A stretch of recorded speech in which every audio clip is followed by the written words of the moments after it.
কোরআন বলে তুমিনু বিল্লাহি ওয়া রাসূলিহি, ঈমান আনো আল্লাহ এবং রাসূলের উপরে। তুমি নামাজ পড়লে, হজ করলে, যাকাত দিলে, সব করলে, কিন্তু নবীকে আমার মতো বললে, নবীকে বড় ভাইয়ের মতো বললে, তোর সব বরবাদ। বোঝা গেল? মেশালটা বোঝা গেল? এতই করে নামাজ পড়লে সব করলো, কিন্তু তোর সব বাদ। এই জন্য নবীর তুহিন করেছ, নবী কেনকার করেছ, নবীর শান ও মানকে কমাবার চেষ্টা করেছ।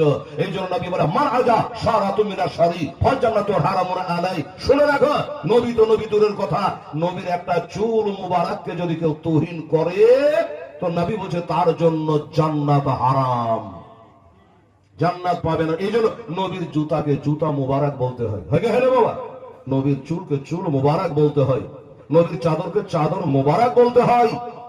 কই আমাদের গালা তো বলে না। বোঝা গেল? খবরদার, সাবধান। ওয়াজ তো শুনবেন, জীবনী তো শুনবেন, জীবন তৈরি করুন। কিছু শিক্ষার কথা নেন, ঈমান আকীদার কথা নেন।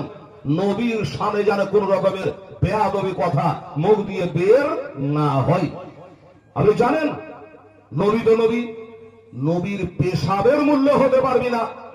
আর বলছে নবী আমাদের মতো একটা মানুষ ছিল, তোবা নাউজুবিল্লাহ। শুনলেন একটা বাইহাকি শরীফের হাদিস আপনাকে বলে দিই, বেরাদারান ইসলাম সামাইনে কেরাম, দোস্ত বুজুর্গ, নবী আমার ঘরের মধ্যে শুয়ে আছেন, আর হযরত উম্মে আইমান আব্দুল্লাহর রেখে যাওয়া বাঁধি নবীর ঘরে গেলেন। যাচ্ছে তো বাবা, কোটায় খুশবু হয়ে গেছে, এত খুশবু, চারিদিকে দেখছেন নবী তো শুয়ে আছেন। তবে হ্যাঁ, নবীর শোয়া হলো আলাদা, আমাদের শোয়া হলো আলাদা।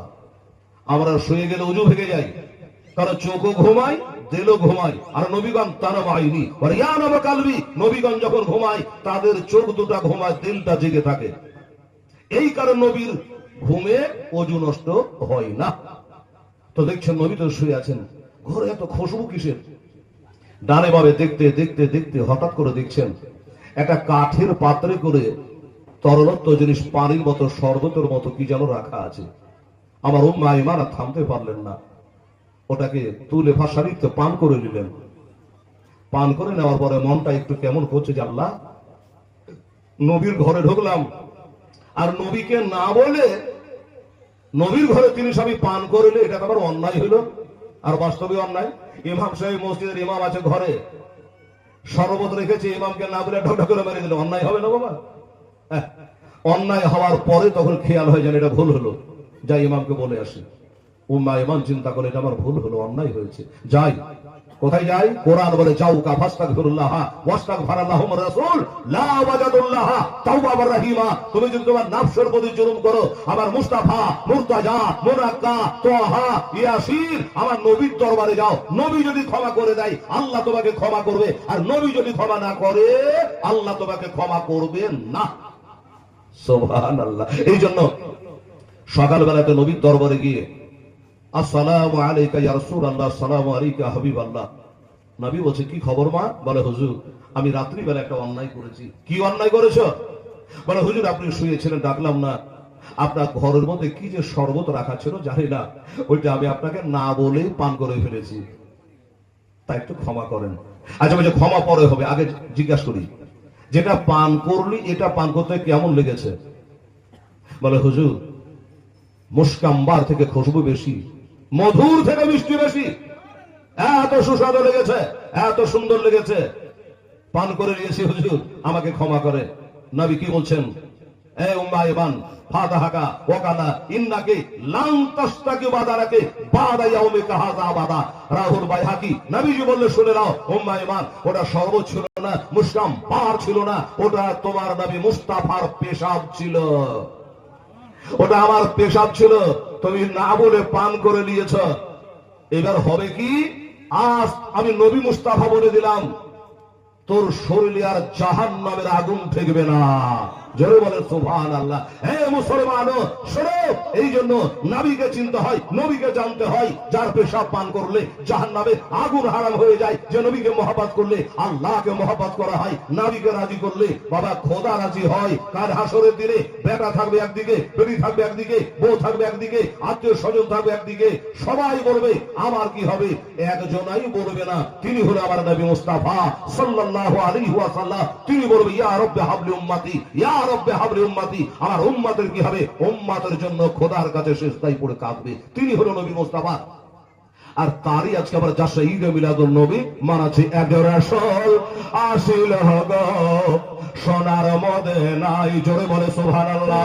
একজন হাবিব আসিল গো সোনার মদিনায়, যারে আগমনে খুশি হলো স্বয়ং রব্বানা। একজন নবী আসিল গো সোনার মদিনায়, একজন হাবিব আসিল গো সোনার মদিনায়। আজ কোন নবীর আগমন চিন্তা করো। আরে যাহার প্রতি দরুদ পড়ে স্বয়ং রব্বানা, একজন নবী আসিল গো সোনার মদিনায়। আরে যাহার প্রতি সালাম পড়ে স্বয়ং রব্বানা, একজন নবী আসিল গো সোনার মদিনায়। অনেকে সালাম পড়ে না বাবা, তুই পড় না হয় পড়িস না, তবে ব্যাঘাতটা করবো না। আল্লাহ নিজেই তো নবীকে সালাম করছে, আসসালামু আলাইকা আইয়ুহান নবী। বলেন বলেছে কিনা? সালাম করে। কোরআন ইন্নাল্লাহ ওয়া মালাইকাতাহু ইউসাল্লুনা আলান নবী, নিশ্চয় আল্লাহ এবং তার ফেরেশতারা তার নবীর উপর দরুদ ও সালাম পড়ে। সুবহানাল্লাহ। হে ইমানদাররা তোমরা পড়ো, যারা ইমানদার তারা পড়বে। আল্লাহ আল্লাহ সুবহানাল্লাহ। ওরে যাহার আগমনের তরে কাবা যুগে সিজদা করে বাবা, যাহার আগমনের তরে কাবা যুগে সিজদা করে, তিনি হলো আমাদের নবী শাহে মদিনা। একজন নবী আসিল গো সোনার মদিনা, একজন হাবিব আসিল গো সোনার মদিনা।